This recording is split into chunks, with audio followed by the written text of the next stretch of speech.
trên con đường về. Chiều vắng gió sắc xe tâm hồn, niềm cô đơn đến nhớ anh vô vàn. Đại dương lên tiếng thay cùng đàn, xóa tan bao buồn chán. Anh giờ xa xôi quá ai dù biển hát đêm về. Em thuyền nan bé bé chơi vơi lạc loài. Ngày tháng sóng nhấp nhô dần tràn, thuyền trôi xa bến sắc hương phai tàn.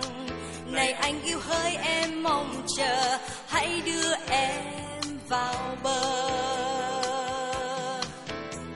Biển xanh lao sao còn sóng bia, chờ ai lên đây chơi vơi không hối tiếc.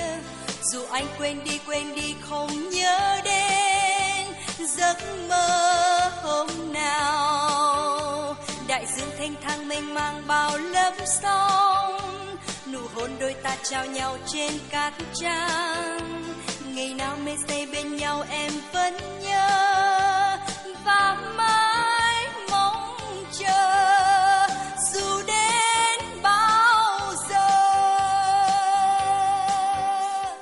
Anh giờ xa xôi quá ai dù biển hát đêm về.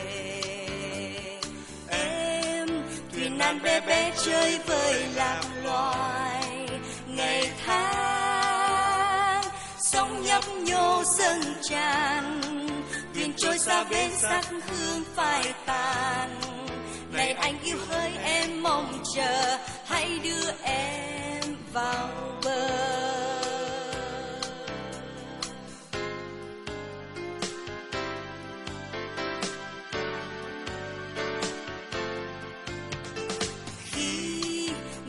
Con sóng tan trên bờ cát vô tình, em một mình lê bước trên con đường về. Chiều vắng gió sắc xe tâm hồn, niềm cô đơn đến nhớ anh vô vàn. Đại dương lên tiếng thay cùng đàn, xóa tan bao buồn chán. Giờ xa xôi quá ai dù biển hát đêm về. Em thuyền nan bé bé chơi vơi lạc loài. Ngày tháng sóng nhấp nhô dâng tràn, thuyền trôi xa bến sắc hương phai tàn. Này anh yêu hỡi em mong chờ, hãy đưa em vào bờ.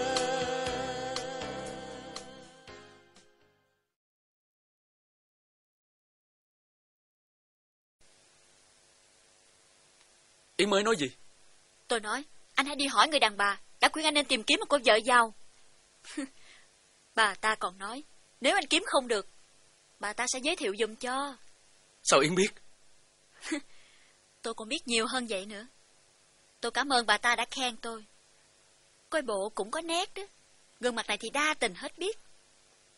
Nhưng bà ta lại khuyên anh, nếu nghèo là phải xóa sổ. Quả thật, bà ta có óc khôi hài.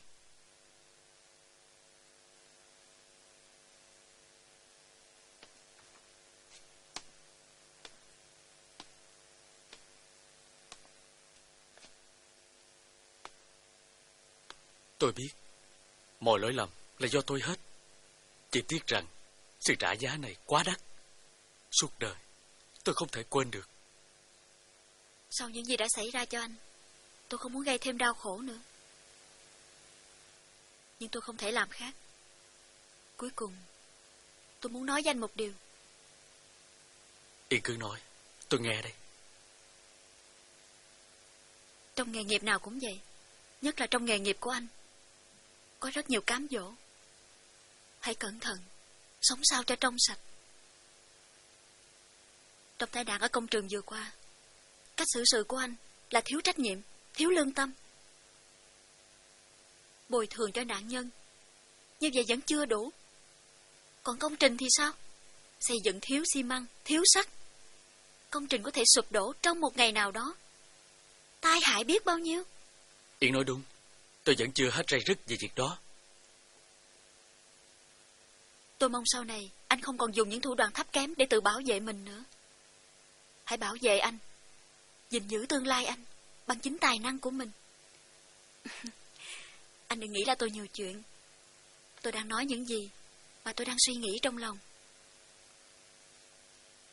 Rồi có thể tôi cũng sẽ mắc phải những sai lầm trong tương lai. Nhưng chúng ta không nên gian dối trong cuộc sống. Không bao giờ tìm được hạnh phúc trong sự gian dối đâu anh à. Tôi hiểu. Cảm ơn Yến vì những lời khuyên. Chào em.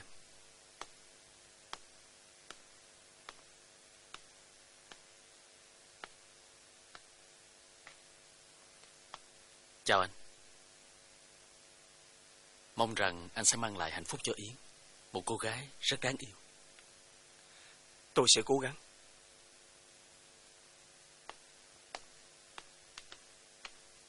Anh chờ Yến một chút nha.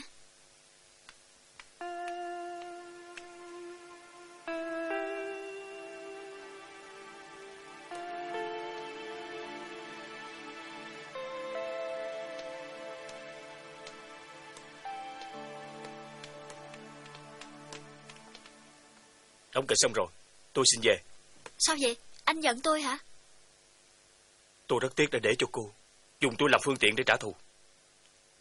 Xin anh đừng nghĩ như vậy. Đúng ra tôi không có ý định trả thù, mà chỉ vì tôi không muốn nghe những lời xin lỗi của anh ấy để hàn gắn lại những gì đã tan vỡ. Muốn làm được điều đó thì phải có sự hiện diện của anh. Ngoài ra, điều quan trọng hơn hết là tôi tin ở anh. Tin rằng anh sẽ không kể chuyện này cho ai nghe, để chúng tôi trở thành trò cười cho thiên hạ. Như vậy đó, anh phải hiểu tôi tin anh và quý trọng anh như thế nào. Được rồi, tôi đã hiểu về cô nghĩ về tôi như thế nào rồi. Nhưng tại sao cô không cho tôi biết trước? Rồi anh không nhận lời thì sao? Giả lại tôi muốn dành cho anh một sự bất ngờ lý thú. Sự bất ngờ làm cho tôi mở tim, mà tôi lại đang bị yếu tim cô à. Nhưng tôi vẫn dành cho anh một sự bất ngờ khác.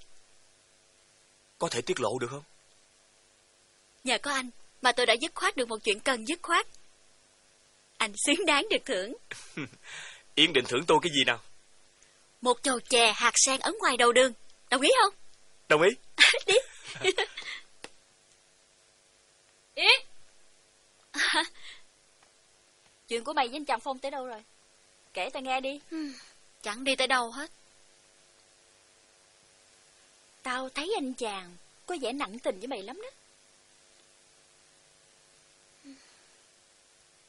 Tao cũng không hiểu tại sao tao không thể xúc động được khi ở bên anh ta.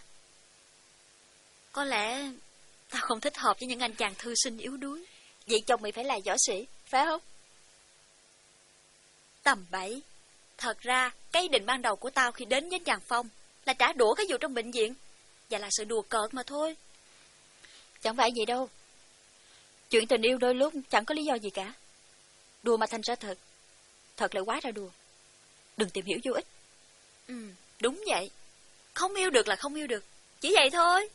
Vô.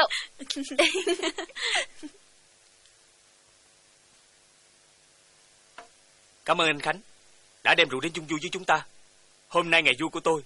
Xin mời các bạn cùng nâng ly. Vô. Khoan đã. Trước khi chúng ta cạn ly, chủ tiệc phải tuyên bố lý do. Ngoài lý do sinh nhật, còn có lý do nào khác nữa không? Có phải không các bạn? Đúng rồi, nói đi. Anh Phong, anh nói đi. Tôi có thể nói được không? Tôi đâu biết anh muốn nói gì. Anh nói đi. Lý do là thời gian gần đây tôi rất vui. Vui vì tôi có thêm một người bạn mới ngoài ngành y. Bạn ấy là Yến, đang ngồi bên cạnh tôi đây. Ngoài ra còn những người bạn mới của tôi như cô Cúc, anh Khánh cũng có mặt ở đây. Nào, xin mời các bạn nâng ly, mừng cho những người bạn cũ và mới của chúng ta. Vô. Cạn ly nha.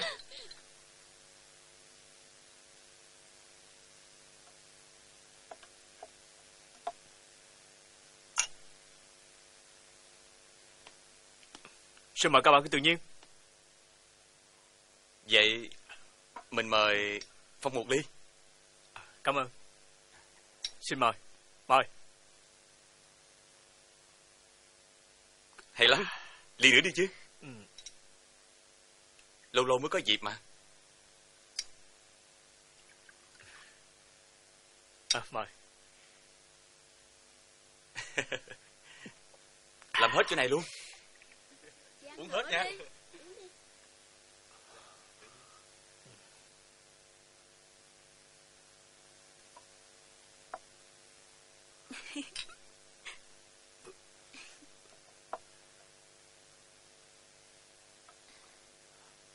Yên,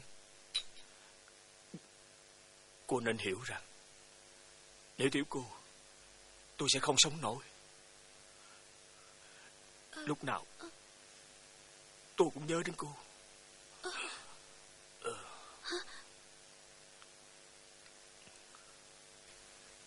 Yên, em đừng bỏ tôi.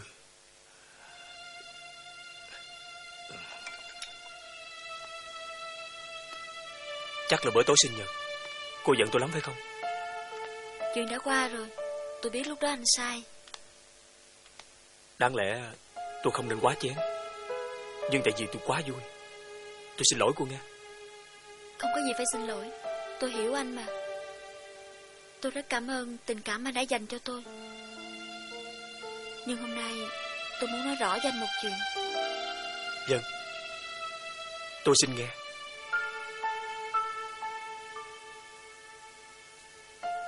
Tôi không muốn chúng ta đi xa hơn nữa.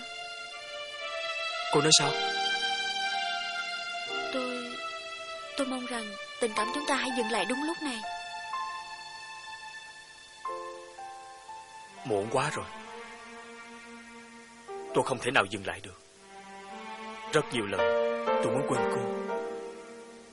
Sau những ngày tôi chờ đợi cô không đến, tôi đã làm đủ mọi cách để quên mà không được. Hình bóng của cô luôn ở trong trái tim tôi, hiện lên trên từng trang sách, ở đầu ngã ba, ở cuối con đường,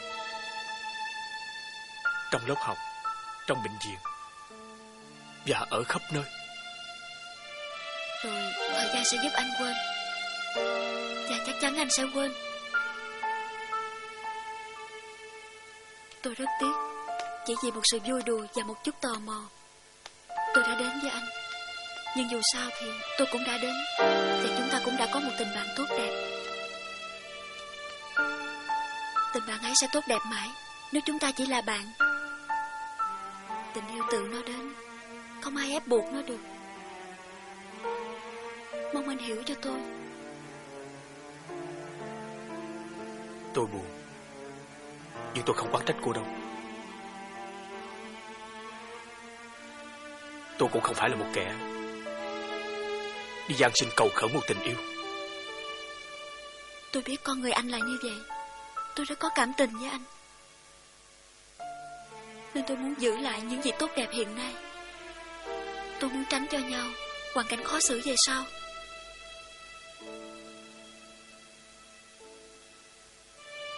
Tôi hiểu và xin cảm ơn cô. Tôi mong rằng chúng ta sẽ mãi mãi giữ được tình bạn như thế này.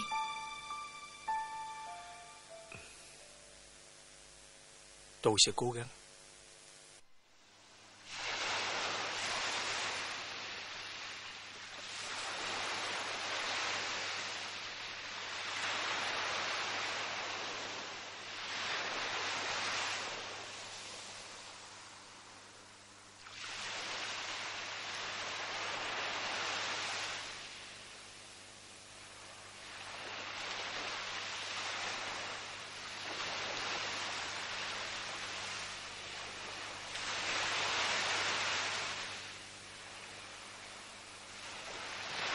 Rồi thời gian sẽ giúp cho anh quên.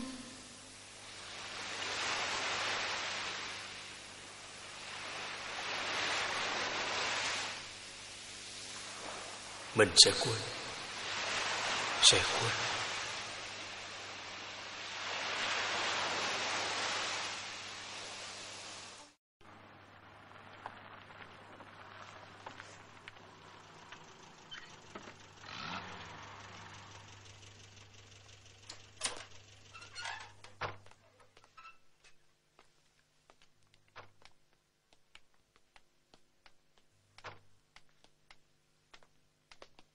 Chào ông bà. Chào cậu. Vợ chồng ông bá tao ở Mỹ về thăm quê hương đó. Mày vào nhà với tao chào mọi người đi. Rồi hai đứa mình cùng đi. Hả? Thôi, tao không thích giao thiệp với Việt Kiều đâu. Việt Kiều cũng là dân mình chứ có khác gì đâu. Mày đừng có đố kỵ, đừng có mặc cảm. Tao không đố kỵ, cũng không có mặc cảm. Tao không thích vậy thôi. Không thích thì hai đứa chào chào rồi đi liền. Đi.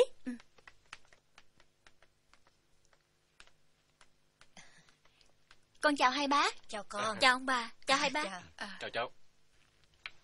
Đây là Yến, bạn học của em. Còn đây là anh Hoàng, anh họ của Cúc. Mới từ Mỹ về hôm qua đó. Hân hạnh được gặp anh. Tôi rất vui được làm quen với một thiếu nữ khả ái như cô. Anh khéo nói thật. Mới gặp mặt mà đã thấy khả ái rồi. Thôi tụi mình ra ngoài đi.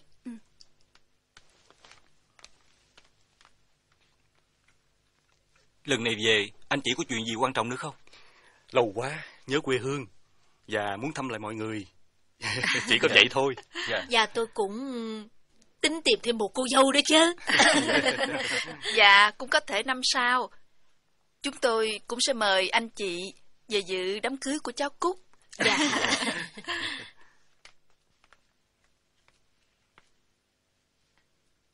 Yến nè, hồi nãy tôi nói Yến khả ái là nói thật lòng đó, chứ không phải xã giao đâu.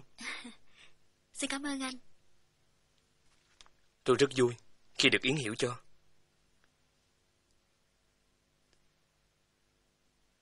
Anh còn ở đây bao lâu nữa mới đi? Chỉ có 2 tuần lễ. Tôi nghĩ rằng thời gian sẽ trôi qua rất mau.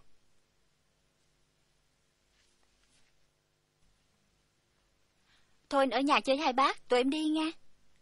Các cô bỏ rơi tôi sao? Đi đâu vậy?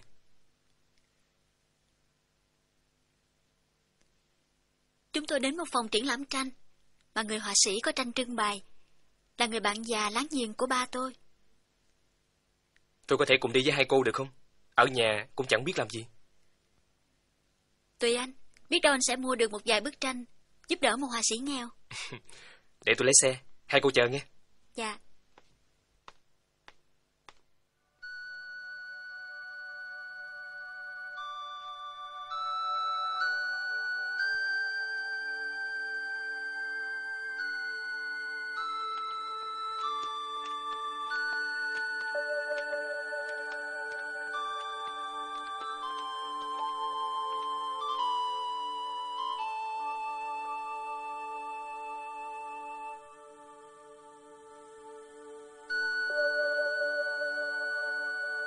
Tôi rất thích cái vẻ tinh nghịch, thông minh của cô bé. Tinh nghịch, nhưng đầy nét ưu tư. Bởi vậy, tôi thích vẽ bức tranh này. Tôi đã cố gắng thể hiện sự mâu thuẫn tự nhiên ấy trong cùng một con người. Một nét đặc biệt của tuổi trẻ thời nay.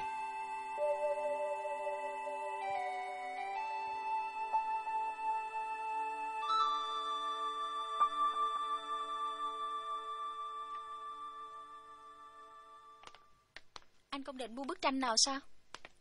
Để coi lại, có nhiều tranh khiến anh chú ý.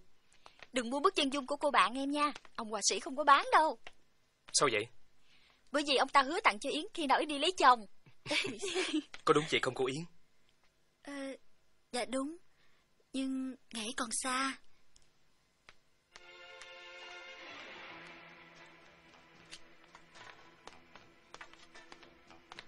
Anh Hoàng đã quen không khí ở Việt Nam chưa? Đã quen ngay từ khi mới bước chân xuống sân bay. Đây là quê hương mà. Biết nhận ra đây là quê hương, sao anh không về nước, lại sống ở bên Mỹ? Mỗi người một hoàn cảnh, miễn là tâm hồn mình vẫn hướng về quê hương. Anh Hoàng đã lỡ gầy dựng những cơ sở làm ăn bên đó rồi. Anh làm gì ở bên đó? Buôn bán đủ thứ: quần áo, vải dốc, đồ gia dụng. các mặt hàng truyền thống của Việt Nam và Thái Lan. Vậy chắc cửa hàng phải lớn, vốn nhiều. Cũng vừa phải thôi. Mình không cạnh tranh nổi với những siêu thị lớn, thì phải chọn những mặt hàng có tính cách riêng. Nhờ vậy mà đứng vững được. Xin chào. Ủa? Bữa nay ông tới đây là để ăn mừng chiến thắng phải không? Một chầu lẩu dê chứ gì. Lẩu dê thì xoàn lắm. Lần này tôi có thể mời ông bà đi ăn tiệm Tàu hay tiệm Tây, bất cứ nơi nào mà ông bà muốn. Nói thì phải giữ lời nghe không? Thiệt mà. Con gái ông có nhà không? Có đây, cháu nó trong nhà. Yến ơi! Dạ.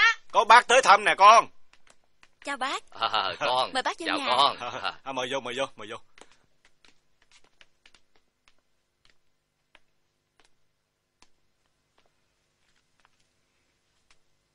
Cháu ngồi xuống đây, bác có chuyện muốn nói. Con ngồi xuống đi. Coi bác có việc gì dạy bảo.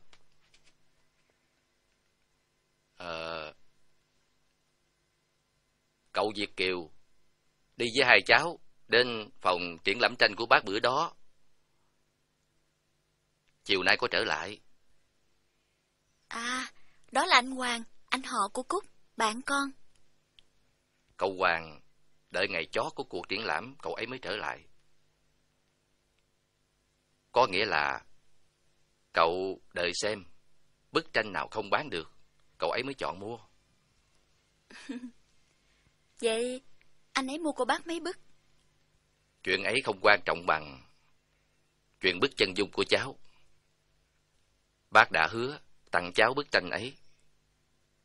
Thật tình, bác định đem qua cho cháu ngay sau cuộc triển lãm này, chứ không đợi làm quà cưới cho cháu sau này đâu.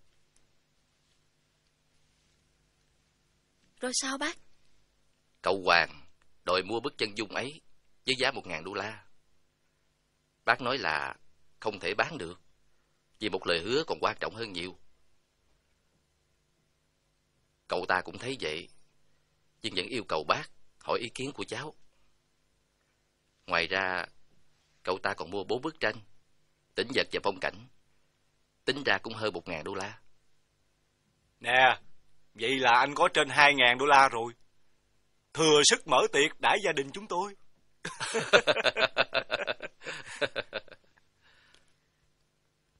Anh Hoàng có ra điều kiện với bác là mua được bức chân dung của cháu, rồi mới mua luôn mấy bức tranh kia không?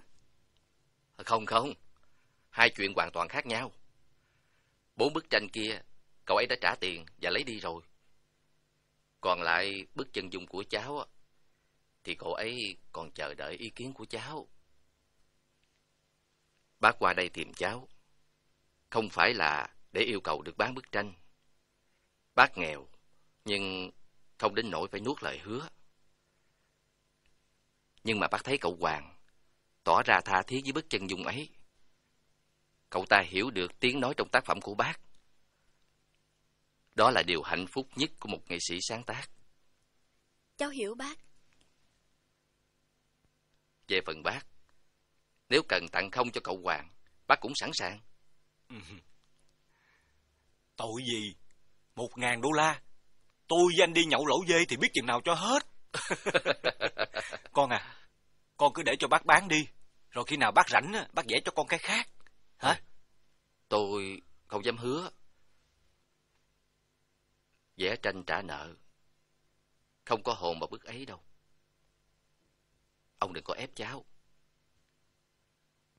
Cháu bằng lòng để bác bán, dù sau này bác có vẽ cho cháu bức khác hay không.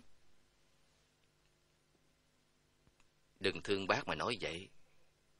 Cháu hãy suy nghĩ kỹ đi. Dạ, không có gì phải suy nghĩ. Có một người hiểu được tác phẩm của bác là cháu vui rồi. Đừng quên nó là hình bóng của cháu. Tâm hồn của cháu được thể hiện trong đó. Xin bác cứ yên tâm, cháu rất hài lòng về việc này. Bác còn một điều muốn nói riêng với cháu. Có bà cháu đây cũng không sao. Bác muốn bức tranh ấy vào tay cậu Hoàng vì một lý do khác nữa.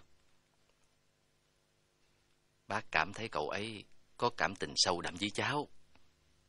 Dạ, chúng cháu mới quen nhau mà. Mới quen thì không yêu nhau được sao? Bác ngồi chơi với ba cháu vào nấu cơm. À. Anh chàng Việt kiều nào vậy? Đó là chuyện của bọn trẻ chúng nó. Tôi với ông đi nhậu. Đó là chuyện của bọn già chúng mình. Tôi đến đây không phải để thăm anh đâu, nhưng không phải là vô cớ. Có chuyện gì không? Cô làm tôi hồi hộp quá. Tôi đến đây cảm ơn anh. Cảm ơn tôi à? Tôi nghĩ là tôi chẳng làm gì để cho cô phải cảm ơn. Anh đã vì tôi mà giúp đỡ bác họa sĩ nghèo.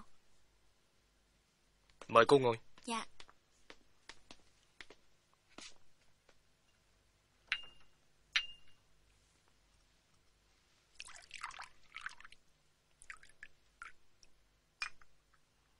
Mời cô.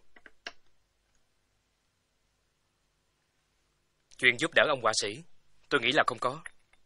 Tôi thích tác phẩm nào thì tôi chọn mua. Hơn nữa, cái giá mua ấy là quá rẻ so với các tác phẩm nghệ thuật ở nước ngoài. Cô biết không, tôi rất hãnh diện khi được treo những bức tranh đẹp của đất nước mình trong cửa hàng của tôi ở xứ người. Nhưng trường hợp chọn tranh vừa rồi của anh không bình thường. Anh đợi đến giờ phút chót rồi mới lấy những bức mà những người khách trước đó không mua. Sao cô không nghĩ rằng đối với tôi, tất cả những bức tranh ấy đều là những tác phẩm có giá trị nghệ thuật? Tôi chỉ cần chọn mấy bức hợp với tôi mà thôi.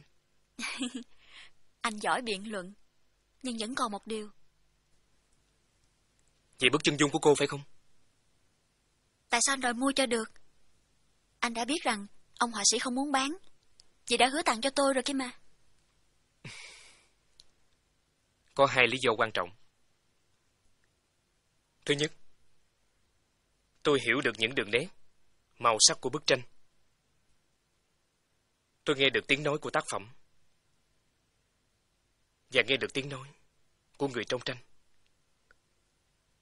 Nhưng không hiểu vì sao, càng nhìn bức chân dung ấy, tôi càng thấy cô đang suy tư, như đang ở trước mặt tôi vậy.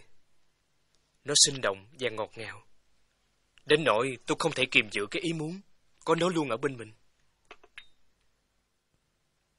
Còn lý do thứ hai? Vì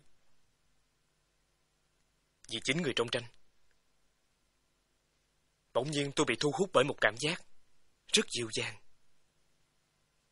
nhưng có một sức mạnh vô song. Tôi không thể kiềm chế được mình nữa. Nếu cô đến đây trách mắng tôi cũng đành chịu thôi. Anh nói khéo lắm, không ai trách anh được. Không phải nói khéo đâu, mà xin hiểu cho đây là những lời thành thực của tôi.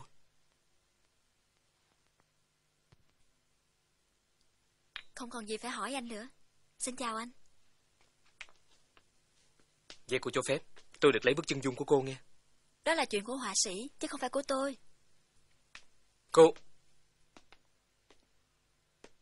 Cô mới là người quyết định. Hơn nữa, tôi muốn được nghe tiếng nói của chính cô. Vậy thì hẹn anh sáng mai nhà Cúc, tôi sẽ nói rõ. À, để tôi đưa cô về. Dạ thôi khỏi. Chào anh.